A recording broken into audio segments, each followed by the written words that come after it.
আসসালামু আলাইকুম রহমতুল্লাহি ওবারাকাতুহ।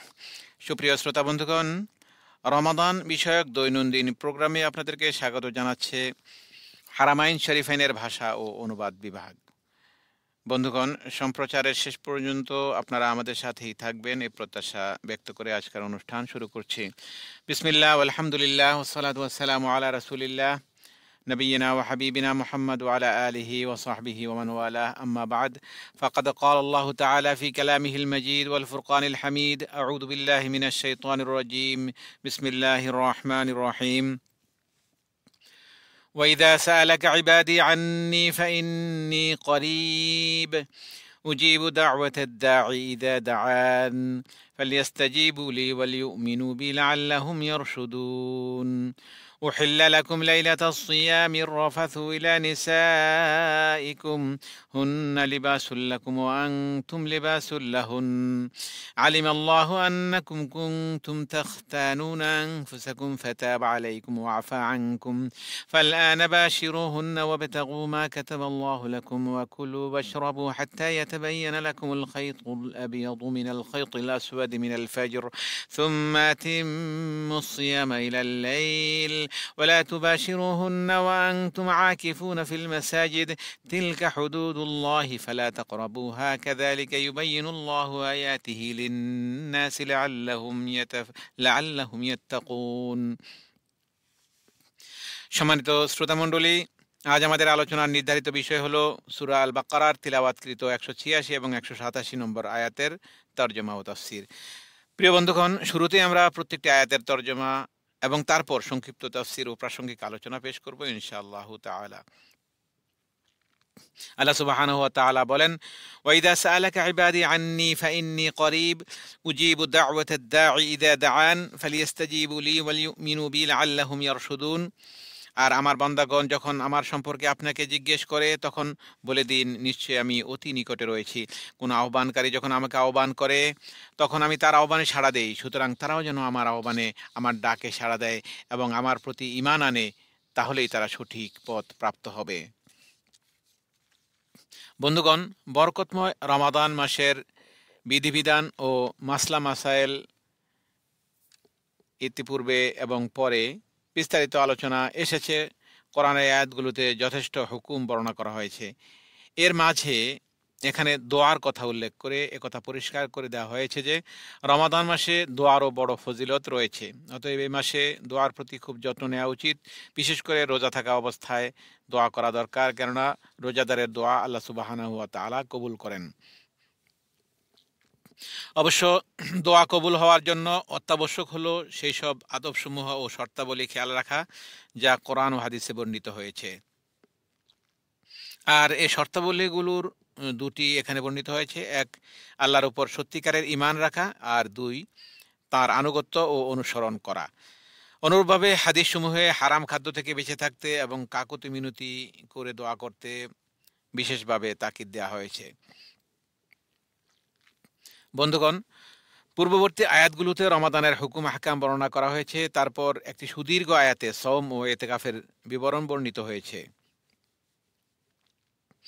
এখানে মাঝখানে বর্তমান আয়াতটিতে সংক্ষিপ্তভাবে এই আয়াতটিতে বান্দাদের অবস্থার প্রতি মহান রব আল্লাহ সুবহানাহু ওয়া তাআলার অনুগ্রহ ও তাদের প্রার্থনা শ্রবণ এবং কবুল করার বিষয়ে আলোচনা করে নির্দেশ পালনে উৎসাহিত করা হচ্ছে। কারণ সাওম সংক্রান্ত ইবাদতে, মানে রোজার এই আমল, ইবাদতে অবস্থা বিশেষে অব্যাহতি দান এবং বিভিন্ন সহজতা সত্ত্বেও কিছু কষ্ট বিদ্যমান রয়েছে। এ কষ্টকে সহজ করার উদ্দেশ্যে আল্লাহ সুবহানাহু ওয়া তাআলার বিশেষ অনুগ্রহের কথা উল্লেখ করে বলা হয়েছে যে আমি আমার বান্দাদের অত্যন্ত কাছাকাছি রয়েছি, সন্নিকটে রয়েছি। যখনই তারা আমার কাছে কোনো বিষয়ে দোয়া করে, কোনো কিছু প্রার্থনা করে, আমি তাদের সে দোয়া কবুল করি এবং তাদের বাসনা পূরণ করে দেই। এমত অবস্থায় আমার হুকুম আহকাম মেনে চলা বান্দাদের একান্ত কর্তব্য। তাতে কিছুটা কষ্ট হলেও তা সহ্য করা উচিত। ইবনে কাসির রাহিমাহুল্লাহ দোয়ার প্রতি উৎসাহ দান সংক্রান্ত এই মধ্যবর্তী বাক্যটির তাৎপর্য বর্ণনা প্রসঙ্গে বলেছেন যে এই আয়াতের দ্বারা সাওম রাখার পর দোয়া কবুল হওয়ার প্রতি ইঙ্গিত করা হয়েছে। সেজন্যই সাওমের ইফতারের পর দোয়ার ব্যাপারে বিশেষ তৎপরতা অবলম্বন করা উচিত। রাসূলুল্লাহ সাল্লাল্লাহু আলাইহি ওয়াসাল্লাম ইরশাদ করেছেন, সিয়াম পালনকারীর দোয়া ফিরিয়ে দেওয়া হয় না, অর্থাৎ তার দোয়া কবুল করা হয়। ইবনে মাজাহতে হাদিসটি বর্ণিত হয়েছে। সেজন্যই আব্দুল্লাহ ইবনে আমর রাদিয়াল্লাহু আনহুমা ইফতারের সময় পরিবার পরিজনকে ডাকতেন এবং তাদেরকে সাথে নিয়ে দোয়া করতেন।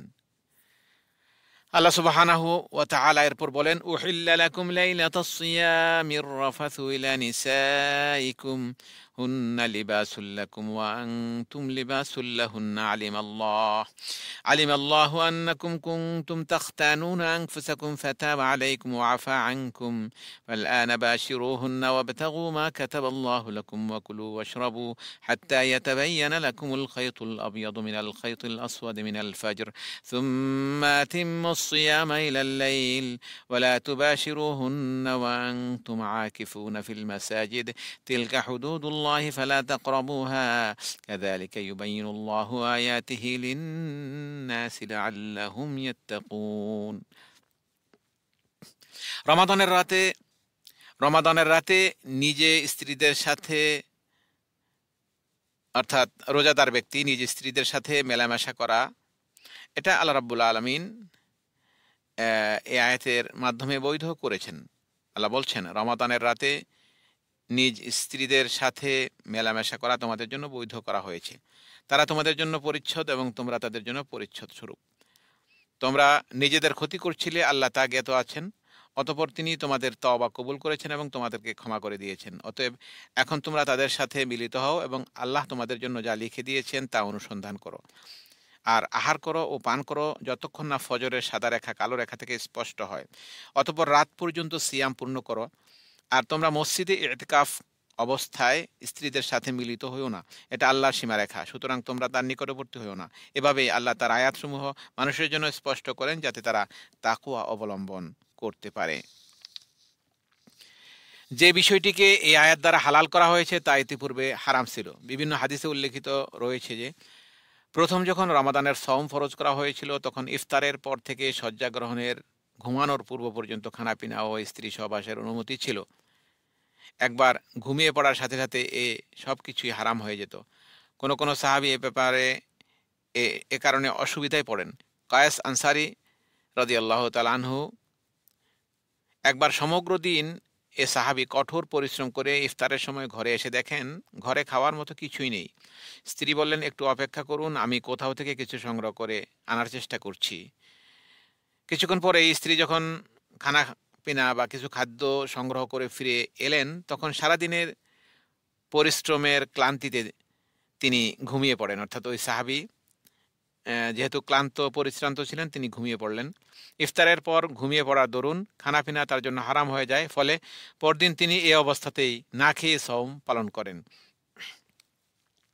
কিন্তু দুপুরবেলায় শরীর তার অত্যন্ত দুর্বল হয়ে পড়ে, তিনি বেহুশ হয়ে যান। বুখারী শরীফে হাদিসটি বর্ণিত হয়েছে। অনুরূপভাবে কোনো কোনো সাহাবী গভীর রাতে ঘুম ভাঙার পর স্ত্রীদের সাথে সহবাসে লিপ্ত হয়ে মানসিক কষ্টে পতিত হন। এসব ঘটনার পর এই আয়াত নাজিল হয় যাতে পূর্ববর্তী হুকুম রহিত করে সূর্যাস্তের পর থেকে শুরু করে সুবহে সাদিক উদিত হওয়ার পূর্ব পর্যন্ত সমগ্র রাতেই খানাপিনা ও স্ত্রী সহবাস ইত্যাদি বৈধ করা হয়েছে।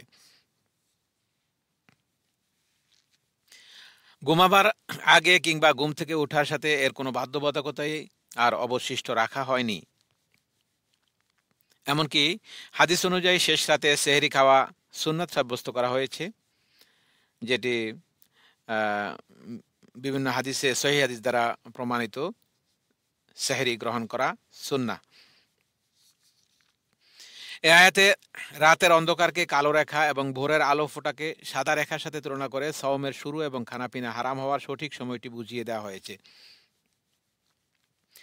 অধিকন্তু এই সময়সীমার মধ্যে কম বেশি হওয়ার সম্ভাবনা যাতে না থাকে সেজন্য হাত্তা ইয়াতাবায়্যানা শব্দটিও যোগ করে দেওয়া হয়েছে। এতে সুস্পষ্টভাবে বলে দেওয়া হয়েছে যে সন্দেহপ্রবণ লোকদের ন্যায় সুবহে সাদিক দেখা দেওয়ার আগেই খানাপিনা হারাম মনে করো না, অথবা আবার এমন অসাবধানতাও অবলম্বন করো না যে সুবহে সাদিকের আলো ফোটার পরও খানাপিনা করতে থাকবে। এটি কোনোটাই উচিত নয়। বরং খানাপিনা এবং সওমের মধ্যে শবে সাদিকের উদয় সঠিকভাবে নির্ণয় হচ্ছে সীমারেখা। এই সীমারেখা উদয় হওয়ার পূর্ব পর্যন্ত খানাপিনা বন্ধ করা জরুরি মনে করা যেমন জায়েজ নয়, তেমনি শবে সাদিক উদয় হওয়ার ব্যাপারে ইয়াকিন হয়ে যাওয়ার পরও খানাপিনা জারি রাখা এটা হারাম এবং সওম নষ্ট হয়ে যাওয়ার কারণ। তা 1 মিনিটের জন্য হলেও শবে সাদিক উদয় হওয়া সম্পর্কে ইয়াকিন হওয়া পর্যন্ত এই সেহরির শেষ সময়, এরপর আর খাওয়া দাওয়া করা যাবে না। এই আয়াতে এতেকাফের একটি বিশেষ দিক, একটি বিশেষ হুকুম আলোচনা করা হয়েছে। এতেকাফ শব্দের শাব্দিক অর্থ কোন স্থানে অবস্থান করা। কোরআন সুন্নাহর পরিভাষায় কতগুলো বিশেষ শর্ত সাপেক্ষে একটা নির্ধারিত সময়সীমার মধ্যে নির্দিষ্ট মসজিদে অবস্থান করাকে এতেকাফ বলা হয়। জামাত হয় এমন যে কোনো মসজিদেই এতেকাফ হতে পারে। এতেকাফের অবস্থায় খানাপিনার হুকুম সাধারণত সওম পালনকারীর প্রতি প্রযোজ্য নির্দেশের অনুরূপ, এতে কোনো পার্থক্য নেই। তবে স্ত্রী সহবাসের ব্যাপারে এই অবস্থায় পৃথক নির্দেশ দিয়ে বলা হয়েছে যে এতেকাফ অবস্থায় রাতের বেলাও স্ত্রী সহবাস করা যাবে না, এটা জায়েজ নয়। সওমের মধ্যে খানাপিনা এবং স্ত্রী সহবাস সম্পর্কিত যেসব নিষেধাজ্ঞা রয়েছে এগুলো আল্লাহ কর্তৃক নির্ধারিত সীমারেখা, এর ধারে কাছেও যেতে আল্লাহ নিষেধ করেছেন, কেননা কাছে গেলে এই সীমা লঙ্ঘনের সম্ভাবনা দেখা দিতে পারে। একই কারণে সওম অবস্থায় কুলিতে বাড়াবাড়ি করা, যদ্দরুন গলার ভেতর পানি প্রবেশ করতে পারে, মুখের ভেতর কোনো ঔষধ ব্যবহার করা, এসব ব্যাপারে অসাবধানতা এবং শৈথিল্য প্রদর্শন আল্লাহর এ নির্দেশের পরিপন্থী। তাই সীমান্ত থেকে দূরে থাকাই নিরাপদ ব্যবস্থা। কারণ ওই সমস্ত সূক্ষ্ম সীমান্ত রেখার মধ্যে পার্থক্য করা এবং তাদের কিনারে পৌঁছে নিজেকে নিয়ন্ত্রণে রাখা সহজ কথা নয়। এ ব্যাপারে সাবধান করে রাসূল সাল্লাল্লাহু আলাইহি ওয়াসাল্লাম বলেছেন, প্রত্যেক বাদশারই একটি সংরক্ষিত এলাকা রয়েছে। আল্লাহ সুবহানাহু ওয়া তাআলার সে সংরক্ষিত এলাকা হলো তার নির্ধারিত হারাম বিষয়সমূহ। যে ব্যক্তি এর চারিদিকে ঘুরে বেড়ায় সে উক্ত সংরক্ষিত এলাকার মধ্যে পড়ে যাওয়ার আশঙ্কা রয়েছে। মুসলিম শরীফে হাদিসটি বর্ণিত হয়েছে। এ আয়াতে আর রাফাস একটি শব্দ এসেছে। রাফাস শব্দের অর্থ স্ত্রী সহবাস করা, স্ত্রী মিলন করা। এছাড়া রয়েছে আল খাইতুল আবিয়াদ, সাদা সুতা। আল খাইতুল আবিয়াদ মানে সাদা সুতা বা ভোরের সাদা রেখা, এর অর্থ এখানে সুবহে সাদেক। আর আল খাইতুল আসওয়াদ কালো সুতা বা কালো রেখা, এর অর্থ এখানে রাত। ইবনে কাসির এভাবে ব্যাখ্যা করেছেন। এ থেকে এ কথাও প্রতীয়মান হয় যে পবিত্র অবস্থায় শোবে সাদেক হওয়া শর্ত নয়, মানে শোবে সাদেকের পূর্বেই গোসল করে পবিত্র হয়ে যাওয়া এটা শর্ত নয়। বরং কেউ যদি অপবিত্র অবস্থায় রোজা রাখে, মানে শোবে সাদেক হয়ে যায়, তাতে কোনো সমস্যা হবে না। কেননা ফজর পর্যন্ত মহান আল্লাহ সহবাস ইত্যাদির অনুমতি দিয়েছেন এবং সহিহ বুখারী ও মুসলিম শরীফের হাদিসে বর্ণিত হাদিস দ্বারাও এর সমর্থন পাওয়া যায়। আল্লাহ সুবহানাহু ওয়া তাআলা বলেন, সুম্মা আতিম্মুস সিয়ামা ইলাল লাইল, রাত হওয়া পর্যন্ত সিয়াম পূর্ণ করো, অর্থাৎ রাত শুরু হওয়ার সাথে সাথেই তথা সূর্যাস্তের পরপরই ইফতারি করে নাও, দেরি করো না। হাদিসেও তাড়াতাড়ি ইফতার করার তাকিদ ও ফজিলতের কথা এসেছে। আর দ্বিতীয় নির্দেশ হলো একটানা রোজা করো না, অর্থাৎ একদিন রোজা রেখে ইফতার না করে এবং সেহরিও না খেয়ে পরের দিনও রোজা রেখো না। নবী করিম সাল্লাল্লাহু আলাইহি ওয়াসাল্লাম এই ধরনের রোজা রাখতে কঠোরভাবে নিষেধ করেছেন। ইতিকাফ অবস্থায় স্ত্রী মিলন ও তার সাথে কোনো প্রকার যৌনাচার করার অনুমতি নেই। হ্যাঁ, দেখা সাক্ষাৎ ও কথাবার্তা জায়েজ আছে। আল্লাহ তাআলা আয়াতে বলেছেন, ও আনতুম আকিফুনা ফিল মাসাজিদ। এ থেকে মানে আকিফুনা ফিল মাসাজিদ, বিশেষ করে মসজিদে ইতিকাফের কথা এই আয়াত থেকে সাব্যস্ত করা হয়েছে যে ইতিকাফের জন্য মসজিদে অবস্থান জরুরি, তাতে সে পুরুষ হোক অথবা মহিলা। নবী করিম সাল্লাল্লাহু আলাইহি ওয়াসাল্লামের পবিত্র স্ত্রীগণ মসজিদে ইতিকাফ করতেন। অবশ্য মসজিদে তাদের জন্য পুরুষ থেকে পৃথকভাবে প্রত্যেক জিনিসের ব্যবস্থা থাকা জরুরি, যাতে পুরুষদের সাথে কোনো প্রকারের মেলামেশা না ঘটে। যতক্ষণ পর্যন্ত মসজিদে মহিলাদের জন্য পুরুষদের থেকে পৃথক উপযুক্ত ও সুরক্ষিত ব্যবস্থা না করা যাবে, ততক্ষণ পর্যন্ত তাদেরকে মসজিদে ইতিকাফে বসতে দেওয়া উচিত হবে না বা জায়েজ হবে না। বরং মহিলাদেরও উচিত তারা যেন এ ব্যাপারে জেদ না ধরে। এটা কেবল একটি নফল ইবাদত, তাই সম্পূর্ণরূপে হেফাজতের ব্যবস্থা না থাকলে এই নফল ইবাদত করার জন্য বাড়াবাড়ি করা উচিত নয়। ফিকহ শাস্ত্রের বা ফিকার মূলনীতি হলো কল্যাণ আনয়নের উপর অকল্যাণ নিবারণকে প্রাধান্য দিতে হবে। সম্মানিত শ্রোতামণ্ডলী, দেখতে দেখতে আমরা অনুষ্ঠানের একেবারে শেষ পর্যায়ে চলে এলাম। আগামীকাল একই সময়ে আবারও দেখা হবে ইনশাআল্লাহ। মহান রব্বুল আলামিন সকলকে সুস্থ ও সুন্দর রাখুন এবং আমাদের সকলের নেক আমল সমূহ কবুল করুন। ভাষা ও অনুবাদ বিভাগের রমাদান বিষয়ক অনুষ্ঠানটি মসজিদে হারাম থেকে সরাসরি সম্প্রচারিত হলো। আল্লাহ হাফেজ।